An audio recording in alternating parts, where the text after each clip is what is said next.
Stephen Key here, and I have Amanda Hutton. She's a professional toy inventor. She's licensed over 50 products in her career. Amanda, thank you very much for coming on. Thank you for having me. All right, I've got a few questions for you here. Okay. Now, I love trade shows. Right? Who doesn't love trade shows? You get excited, you go to them, and there's a lot of trade shows coming up. In fact, we have the CES coming up. We have a big PGA golf one that's coming up in Florida. I think it's coming up in January. Toy fairs in February. We have the kitchen and home, international home houseware in Chicago in March. And then May, we have the hardware show. I love these. All right. You go to all of those? I try.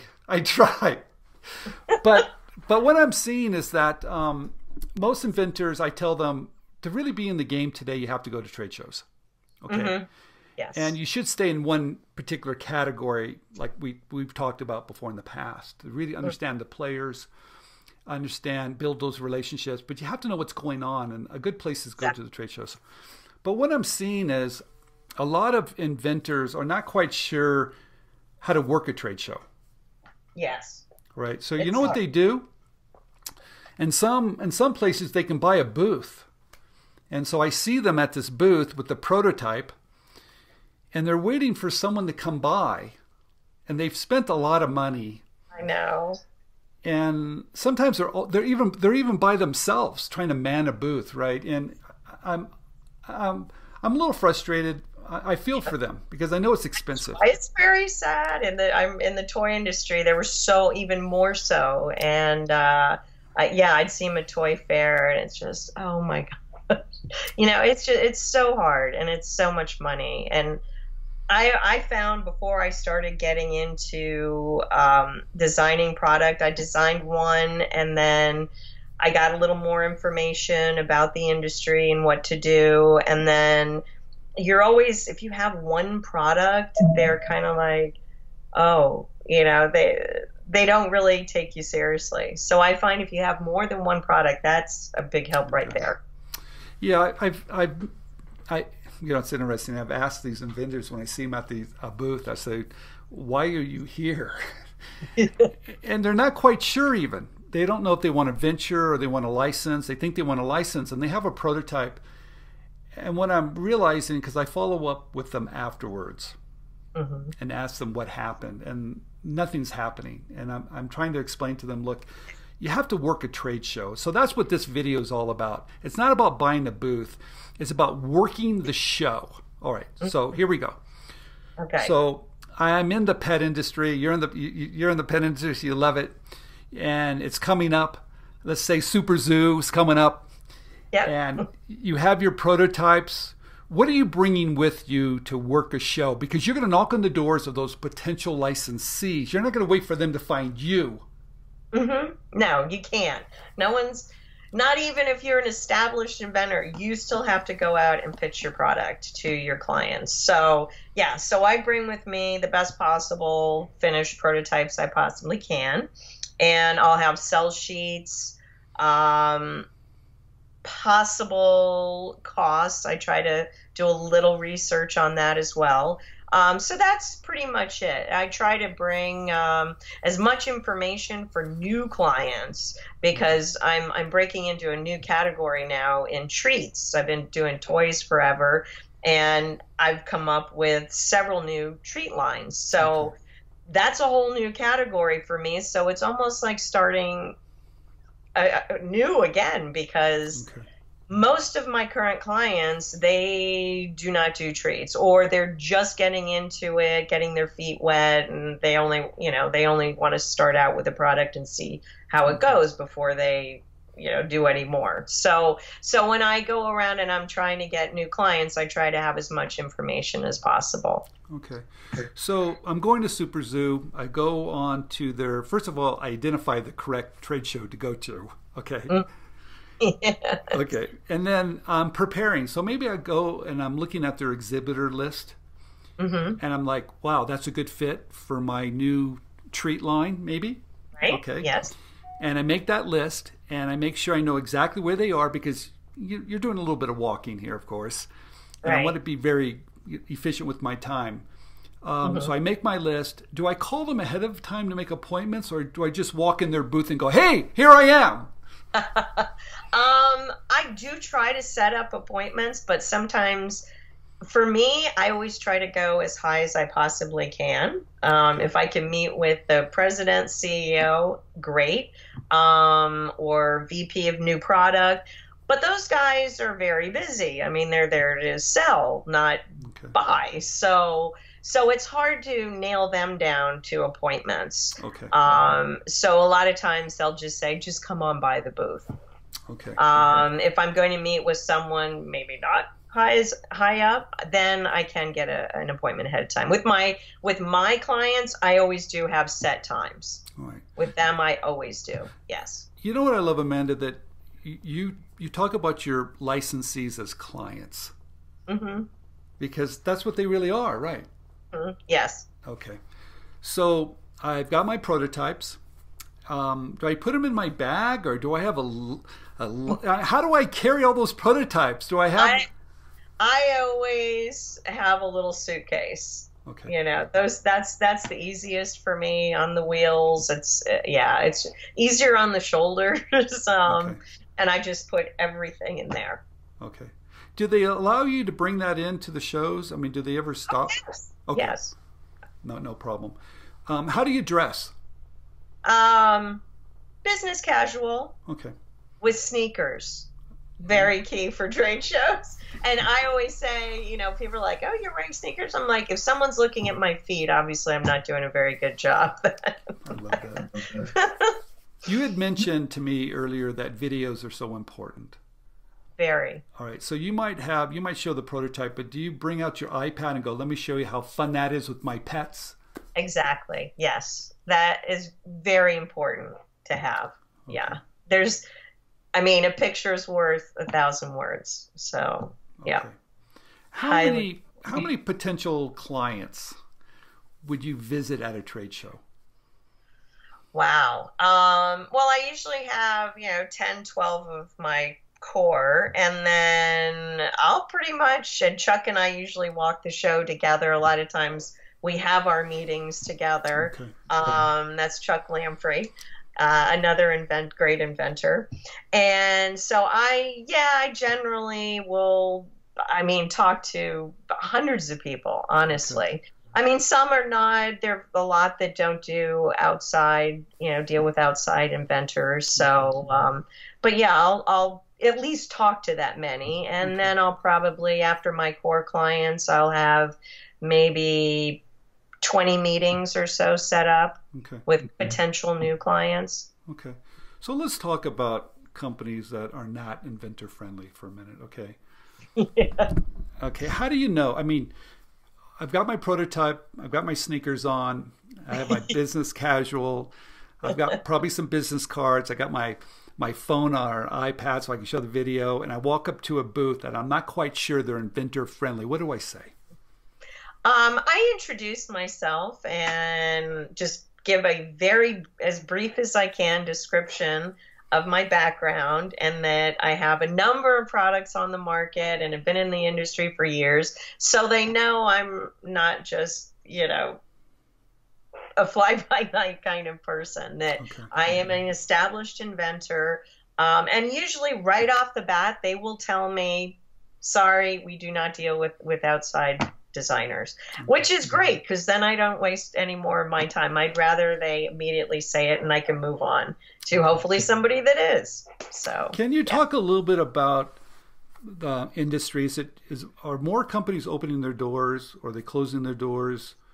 What's going on out there? I find the hardest thing right now is that, and this has happened to me several times, and in the toy industry, you had many companies, and then the bigger companies start gobbling up the smaller companies. And that's happening a lot in the pet industry right now. Okay. So, I had a product actually a couple of products with JW, and then PetMate bought them out. Okay. Luckily, they continued them for a while, but it's just really hard, because then that's fewer people that you can present product to.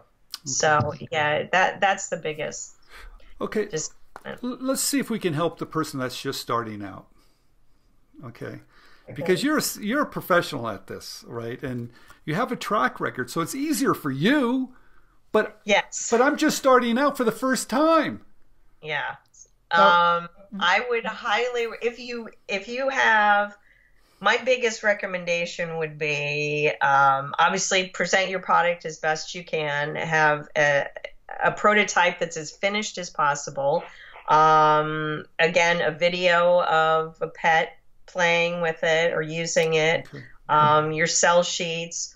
Then the next step to me would be, if you really enjoy doing this, try to come up with something else. Because the more eggs you have in a basket, the more you're likely to be successful. So that would be my biggest advice. Because I started out with my one baby, and it was a board game. That's what I did primarily in the toy industry. And I thought it was just the best game ever and so much fun. And it was travel. It was all travel. Yeah. And then I found out that, yeah, travel, educational were really not very marketable in the early 90s. But I liked it so much, I designed another game and then another game. But I never licensed that first one. So that's it. You just got to keep designing. Just got to keep at it. How did you keep motivated? Yeah, some days it'd be tough. I obviously, when I started out, I was working as a travel agent, so this was part-time. But luckily, I had a very, very good boss who would let me go to the trade shows, and I never bought a booth. I just walked it and learned as much as I could. But it's very difficult when you have that, I think, that one product, and it kind of pigeonholes you into one specific area. Got it. So let's say you bring your prototypes, your products. How many do you pitch at one time? Well, I try not to overwhelm my clients, so I unless I have so many amazing products, but I usually have 3 to 4 that I'll present to each client. Okay. Because it is, they're busy and they're there to sell. Luckily, ones that I work with, like Ethical and Multi-Pet a lot, Fetch, they're willing to give me a good half hour, but I try not to overwhelm them, which also they're not going to remember a lot because they're so busy, at the show. And then I always follow up, always after a show. I'll send everyone an email with all the products that I've shown them, even if they don't like them, so that there's a record of what I've shown them. So by doing it this way, by walking the show, meeting people, you're actually protecting yourself a little bit too. Right, because if you had a booth and you're showing your product, everybody that walks by is seeing it, right, and say, "Oh, that's a cool idea. If I just do, tweak it a little bit, so it'll be mine now, and not look too much like that person's." Yeah, that is another thing. You're out there showing your, and especially if it's your one product, that's the last thing you want to have happen. Yeah, because don't they usually take you kind of in a little corner or maybe a separate room? Oh yeah. Okay. Well, or we carefully open the suitcase and just kind of, everyone's sitting around and you hide it on the, from people seeing it on the table. Okay. Yeah. All right. Try to be as discreet as possible. Yeah. Thank you for that, because it's I get a lot of questions about trade shows, and I think to really be serious about an industry, you have to go. All right. Oh, absolutely. And my clients still thank me for going, even ones that I've worked with for 15 years, every single time. Thank you so much for coming. So it makes a difference. They notice. They notice that you invested time and energy to go there? Exactly. Yes. And there's nothing like pitching it in person, is it? I used to constantly send PowerPoints throughout the year, but I really find that, and as I've gotten better as a designer, at first I'd be like, oh, that's okay. No, I really try to narrow down to show the best of the best products, and I want to see their reactions. and I'm pretty good at reading people, so I can tell like, oh, and people do try to be nice. I'm like, don't be nice. Just tell me if you like it or not, because then that helps me develop, better product for you. So, but a lot of people just, they'll try to be nice and not hurt your feelings. I'm like, oh, I'm all the years I've been doing it now, you can't do that to me anymore, honestly. So it's very helpful if they're straightforward, and I can tell, again, I can tell if they really like it or not. So if you have someone that's submitting on your behalf, you don't get the feedback, do you? No, not at all. You really need to be out there pounding the pavement yourself. You really do. And asking for that feedback and being tough about it and giving them an opportunity to be hard on you. That's very interesting. That's really good advice. Yeah, it'll help in the long run. And initially, when you're just starting out, it might not be so much fun, but in the long run, it's the best thing to be critiqued and understand, because they will. I mean, a lot of people are willing to. Okay. I was surprised in the toy industry. A lot of people were willing to help and kind of guide me, and that made all the difference in the world to becoming a better designer. Okay. One last question. So you really have to be a salesperson, or does the product sell itself? Yes, and I hate that. That's so not me. I'm not a name tag kind of person. I'm just not. So how'd you learn? Doing it over and over again. I mean, you have no choice, because if you want to be a designer, an inventor, I mean, you have to do that. That's being a salesperson is part of it. Okay. The inventing is awesome, coming up with it and seeing your idea come to fruition is great. But yeah, I mean, some people are great at that. It's just not natural for me, but I've become more comfortable with it over the years. Okay. So really what you've said is that trade shows are important to build relationships. Absolutely. So they know you've invested in them and they can give you that great feedback. Yes. And you have to get that, because if you had someone doing it for you, you wouldn't know how to fix something or change something, would you? Exactly. Okay. And the other thing you said, the work to show, you make a list, you knock it out, you wear tennis shoes, you're going to really be, you're going to be talking to a lot of people. But buying a booth probably isn't the greatest strategy, because it's expensive and they're not going to find you. I wouldn't recommend it. Yeah. Okay. I would recommend it. Amanda, thank you, because you're a professional inventor. You do this for a living full time. You're very successful. You've licensed over 50 products. Thank you for being so giving to our community. Thank you. And I'll come back anytime. We're going to want you back. I know it. All right. Thank you, Amanda. All right. It's great. Thank you.